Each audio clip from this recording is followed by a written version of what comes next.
unlocking your world of creativity with best-selling author and brand innovator, Mark Stinson. This episode is brought to you by White Cloud Coffee Roasters, where every bean tells a story of adventure. Visit whitecloudcoffee.com and use the code CREATIVITY. Welcome back, friends, to our podcast, Your World of Creativity, the podcast where we like to explore the creative insights from leaders in all sorts of creative endeavors, the arts, innovation, business. And today we're going to explore consumer packaged goods as well as pet food. A lot of innovation going on in that area. And my guest is John Pawlowski. John, welcome to the show. Thanks, Mark. I've got all my creative juices bubbling up here. There you go. Let's keep them on high boil. Yeah. We'll keep that dial turned. I love it. There you go. John is a seasoned brand strategist, a marketing executive. He's got all sorts of experience in leading innovation and growth groups in CPG, and specifically now in the areas of pet food. His household name brands include Marie Callender's, P.F. Chang's, and now Heckova, which, what a great name for your pet food brand. Amen. Thanks for that. And it took a little bit to get there, but there was a spark of innovation and creativity. But yeah, I think it's important to have a name that pops. Yes, indeed. Let's start with that brand building mindset. You've launched and revitalized a few iconic brands in your experience, competitive worlds like frozen foods. What do you think the process for identifying what the gaps are? Everybody talks about positioning and gap filling. What is your mindset going into these crowded categories? I like to have a framework, because without a framework, you end up kind of spinning in circles. A framework a lot of marketers like a lot is the P's, the product, price, place, promotion. However, I've found in my experience, a lot of people like to jump to that. And there's a framework I like to get started before that, which is the C's. That's your consumer, category, company, competition, right? And those, I feel like you really have to understand what's going on in the C's before you get to the P's. And I think that alone delineates a lot between someone who's going to have success just being creative in the space or being marketing in the space to put the right amount of energy. The sad part is you usually don't have a whole lot to show when you've done a lot of homework in the C's. You have a lot more sexy stuff to show off if you have your P's all figured out. So that's why a lot of people jump to that. But that takes a lot, and we can talk about some specific examples momentarily here. Yeah, that'd be great. And then the lessons that you feel like were transferable, that really bridged from CPG and food marketing to pet food marketing. How did you see those transferable approaches? When I was getting interviewed for this current role, our chief kind of strategy person was asking me, saying like, why would we hire someone who's got human food background when we're trying to get into pet? And my response was like, guess who's buying the food? It's not the pet, right? But I actually have a lot of, one of my favorite brand experiences coming into this was I used to work on Kit Cuisine. And that was all about, for those of us who grew up prior to the 2000s, Kit Cuisine was all over the place, right? Yes. It's still around, just maybe not as big as it once was. But it's a lot of fun to think about, how do I talk to mom? Ultimately knowing that mom's not going to eat the food, but kid is going to eat the food. But if kid does eat the food, it doesn't matter what you told her about the vegetables or anything else that's in there, because if it ends up in the trash, it's game over. And it's very similar with pet parents too. We can tell them as much as you want about how much dogs like it or need it or whatever, or beg for it. But if at the end of the day they're throwing some of that into the garbage, then it's game over, and you got to find some other brand. Besides the taste, you can't overlook, of course, the emotional connection between people and their pets. It's got to really factor into your thinking, doesn't it? Well, absolutely. The fact that pet parents, even that phrase, that didn't even exist for all. I think my grandpa, he had Fido on a farm. That's a true story. You can't get much more boring than that. And that was just a dog outside and was meant to be a very utilitarian role. But today, pet parents, you're saying, this is a member of my family. And statistically speaking, when you survey a group of pet parents, 90+% of them are saying this is a member of my household and I'm going to treat him or her as such. So good. And I guess then you start thinking about, we'll start with the brand name. That's a heck of a pet food. Let's back up and give us the story behind that. Yeah, I like what you did there. I've got a dog named Bandit. He's a Springer Spaniel. And a few years ago, he was a pup. He was a COVID pup, like a lot of pups were, right? And I took him to the dog park for the first time, let him off the leash. I did not know what was going to happen there. And he just starts sprinting around. Again, he's a pretty athletic kind of hunting breed. And the other 10 dogs there all just perked up and started chasing him. And after a few minutes, none of them were going to catch him anytime soon because Bandit was on a tear. And another pet parent came over to me and said, "Is that your dog?" And I said, "Yes, sir." And he said, "You have a heck of a fast dog." And in that moment, Mark, I just got all proud. And I didn't do anything with his genetic upbringing. I had nothing to do with, Of course. dang straight. He is a heck of a fast dog. But I was trying to be a good conversationalist. So I was like, "What about you? What's the heck of a thing your dog does?" And then for the next 30 minutes, he wouldn't shut up about his dog and what made her so special, right? But in there was an insight back to the C's before we get to the P's. There was a consumer insight there that was, you know what? We all believe we have a heck of a cool thing that our dog does that only we know about. And that felt worthy of building a brand around, saying, we might not know your dog or you, but we know that relationship and that awareness exists, and we want to be part of it. And that insight, I'm sure, has led to many a great storytelling, as we like to say in advertising and marketing, on what those heck of a moments are. Yeah, you're right, Mark. Without stories, we're just out there slinging product, and no one really wants to be sold, right? We all want to be part of a story. And for us to be we're at the high end part of dog food. We're in the freeze dried raw segment. And a lot of people, even as you heard that, a lot of listeners right now will be thinking freeze dry sounds like it goes in my refrigerator or freezer, but it doesn't. It's shelf stable. It's like what you take camping food where all the moisture has been zapped out of it. And then you can just add water to rehydrate back into what it is. So really high in protein content, which makes dogs go bananas for it. But with that, it's a small segment. And so you got to stand out. People got to learn about it. So we want to be creative with the name and do something with the marketing too that would make people stop and say, I wonder if there's something I can double click in here and find out more. And you're bringing up a part of the food overall, but pet food in specific, now that we're talking about it, highly regulated. There's lots of claims and ingredients, but you've got to foster some creativity around those constraints, right? Absolutely. In fact, I joke with my legal friend, or look, I should start with me. If I were in charge of the world, I would say this food cures cancer. If you were in charge, you'd have to sign a death warrant or what do you call it? Like the certificate. Yeah, like where it eats a President. So what you want is going to be somewhere in between those two things, right? So there are a lot of claims, but again, when you do some research and your homework and find out what humans think is really interesting, that's the number one trend in right now in pet is the humanization of pet. And so you see commercials today from brands out there that are all about eating right alongside with your buddy, your pet there right at the table along with you. And we support that feeling. That's how people are living today. Yes. And you've also got in your position in marketing there's the creative drive. Hey, we want to come up with something that's creative, and your agency and teams want to win awards and things like that. And yet there's still the analytical, the P&L focus. You've got to deliver the goods, right? Yeah, absolutely. And that's the part, I actually find that part more fun to say. It's one thing to tell a fun story, but if it doesn't lead to any prosperity for anybody on either side of the equation, if the product's not good for people to repeat and if the product's not making any money for somebody, then why are we all doing this? Yeah, it's a careful balance, but that's what keeps me coming back to the well every morning. And you've got this mega brand background.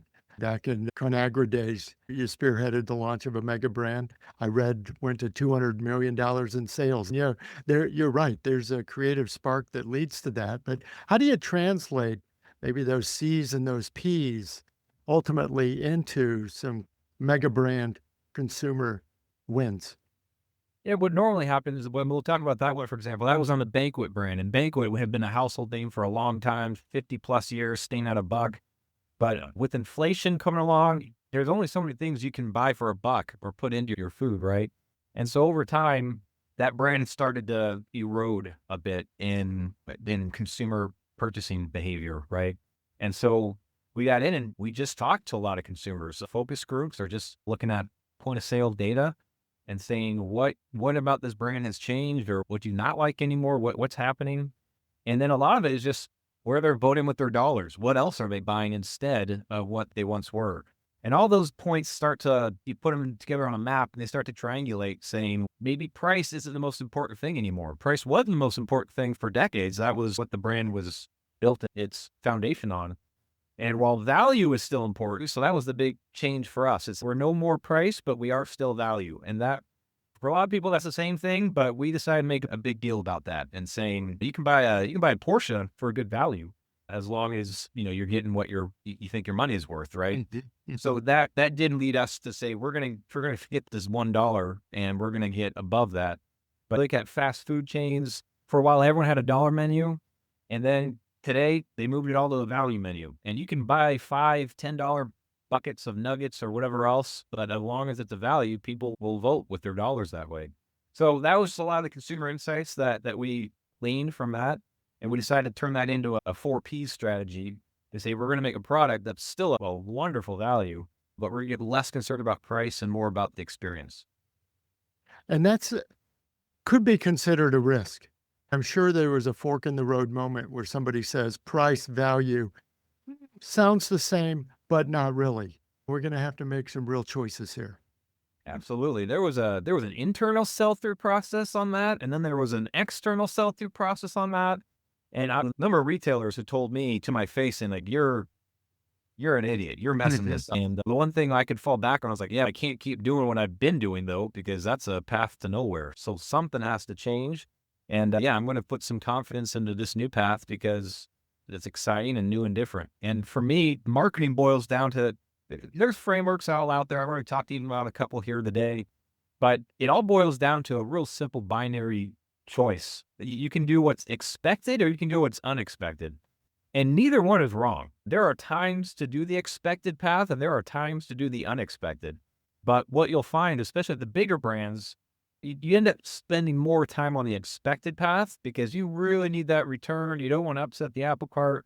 But anytime you're a challenger brand, boy, the unexpected path I found leads to more exponential returns. And that's where you get recognized and you start building some market share in a non-linear path. Yes. Certainly in our fields, John, I know I've had this out of body experience where I say to myself, I would have liked to have been in that meeting.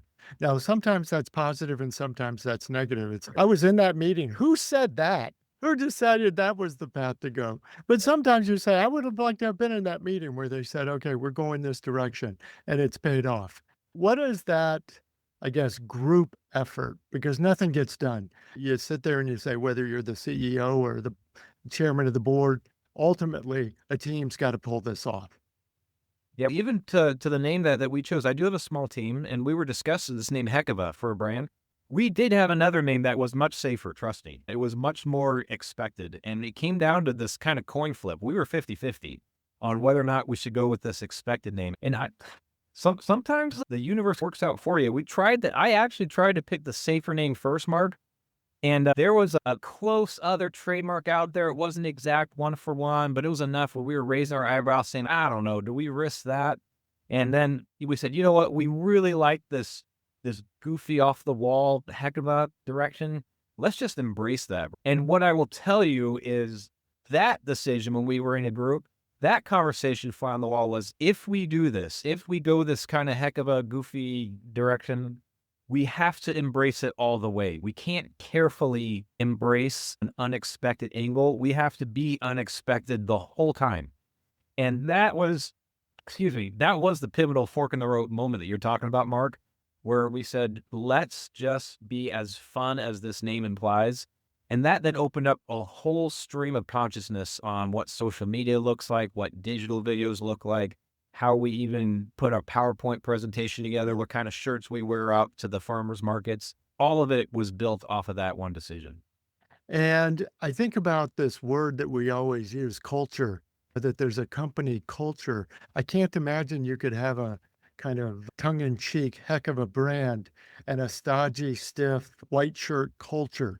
But the culture also has to embrace. So it's a nice balance that I'm sure you had to find. And you're right. Culture is the umbrella word. You can throw at just about anything and try to get it to go your way. But I found it's the culture of what, right? Because there's kind of culture of how you lead. There's the culture of your product. There's the culture, kind of the ethos of what you want the brand to be to the consumer. And all those things can be different from one another, but they have to be connected somehow. Otherwise, you will get lost and consumers will call BS on you and say that this is not all lining up together. But one of my examples is, and as much as I want to be fun and playful and everything, when it comes to a P&L, I can't just start putting a bunch of hypercolor cells in there and think that's all going to work out just because I'm having fun with it. No, we still have to have a culture of responsibility and accountability to, whomever is part of the brand, right? And those who buy it. But how we talk about it and how we market it and how we want dogs to experience and their pet parents to experience, that can be different cultures still attached to that culture of accountability, but that can be a culture of more quirkiness and fun. And I strongly believe that they can go hand in hand as long as you talk the correct way based on who your audience is. And this, I'll pick up on your word leading. There is creative leadership in action in your story here. You're managing maybe outside partners, internal teams, navigating some of these cultural obstacles and potential minefields, but it's all part of the creative process, I presume. We like to talk, especially when we talk about creative process, we like to talk about innovation a lot. Innovation sounds cool. It's something new just by definition of the word. We tend to talk about product innovation the most. We talk about the tech field and it's all about what's next, what Apple's going to launch, what new widget does what. We've spent more time on our team talking about communication innovation. It's saying, while we have a cool product that a lot of people aren't familiar with, how do we communicate in a way that is unique and different, or striking chords that are unique and different that they haven't quite heard it strummed in that pattern before? So we've had a lot more fun and success, I would say, on how we do that. All the way to recent, we did this April Fool's post with a dog cologne, right? Again, we're a pet brand, but we're a pet food brand. And so we launched a dog's breath cologne. And when our creative partner came to us with that, instantly I was like, that is just so goofy that it could work. It could work, right? And that's our first post that went over 1 million views with folks. Again, we're still a pretty young brand. And with folks just forwarding it and sharing and commenting and saying, this is the type of brand that gets me, right? And so I think that communication, that innovation in communication is something that we should spend more time on as marketers and creators and leaders. Sure. And thinking about, and it's tough to give advice, especially to young brand marketers, but they're watching and they're thinking and they're innovating. What insights from your experience would you give an up-and-coming marketer right now to lead through and navigate through some of those things? I was once interviewing at a big beverage company and walking through the marketing department, and on the wall, there was a big banner, and it said, if you could do anything, what would you do? Now, that was a little bit tongue-in-cheek because that was a Fortune 500 company that had that banner, and I was like, come on, you can't actually do anything because you're going to get in trouble. Exactly. Phrase, the ethos that was behind it, that stuck with me because I said, yeah, what action would I do if I could do anything? So fast forward to where I am in my career right now, and I think back on moments that were meaningful. Even that Banquet Mega, that restage, that new relaunch we had, that was a moment where I was like, if I could do anything, this is what I would do. And it's those moments, launching this Heckova brand from scratch and having a fun name that's starting to take off and go a little bit viral in certain instances. The moments that have been the precursor to those bigger solutions or ahas have been moments where I said, what would I really do if I didn't have someone look over my shoulder? And then as I get to that idea or context, how do I build credibility or legitimacy around that to then back to that culture conversation we were just having, Mark, of like, how do I pay homage to the culture of where I am while also laying out a path to the culture of where I want to go? And they can be connected, but if you think that it's only one or the other, that's where people get blindsided and they get stuck in one or the other. A lot of people get stuck in, I can't do that because of where I am, or I'm boxed in because of where I want to go and I can't get there, or people end up getting let go because you're too focused on that and not here. There is that balance, and I think that would be the insight that I would share, that it's possible that balance is part of that game. I've been talking with John Pawlowski. John, I want to make sure people know how to connect with you and, of course, learn more about this great Heckova brand. Yeah, LinkedIn is always fun. I like making friends that way. And my last name is 3 little words. I learned this from my mom, who was an elementary school teacher for a while. But 3 words, Pawlowski, Pawlowski. But so that's a good way to look up. But then, man, we'd love for you to come to check out our website, heckova.com, Heckova. Again, that O was intentional because it's Yes. as well. But then, and I will tell you, you won't find a homepage where you actually get to feed our dog Maisie on the homepage, which is a pretty unique experience. So check that out. But that's another good way to contact us and learn more. Very fun. Thinking about, what would you do? A lot of us marketers, sometimes we're so worried about our track record. We get a little conservative in our day. We don't swing for the fence. We're not as imaginative. But how do you keep that creative spark and say, let's shoot for the next big idea? A lot of it has to do with listening to podcasts by Mark. Oh, there you go. Yeah, I gotta give it back here, Mark. But really, like when I'm mowing my lawn, I'm on podcasts, right? I do a lot of reading of new stories coming out. Just this morning, I was just catching up on, there was a Forbes article on liquid death. That's such a fun, out of the box way of thinking on how to take a commodity and turn it into not a commodity. So the more that we can just inundate ourselves with other ways of thinking, we talk about diversity and inclusion a lot in America. And while colors of our skin, our background is super important, how we think and how we frame our thought process is equally, if not more important. And you can keep that diversity of how you approach your thought process. That is going to be a key to opening up that creativity we all so desperately want to unlock. So good. John, can't thank you enough for sharing your experiences, your stories. It's been a great look at under the hood of creative strategies. I love these stories. Amen to that, Mark. Thanks for being a willing companion on this journey for creativity. I love it. Thank you. Absolutely. Thanks for sharing.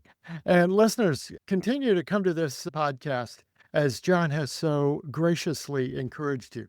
But we hope for giving you some inspiration on how you can get new ideas, but also how you can organize and navigate and actually launch the ideas. Sometimes you go, oh, I have a good idea, but then you never get out in the world. And that's what this podcast is all about, giving some of those practical tips.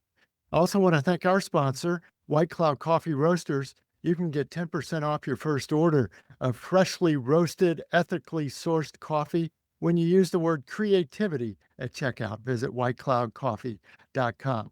And of course, if you enjoyed today's episodes, be sure to subscribe to our podcast, rate and review us on your favorite podcast app. And come back again next time. We'll continue our around the world journeys, talking to creative practitioners everywhere to unlock your world of creativity. I'm Mark Stinson, and we'll see you next time.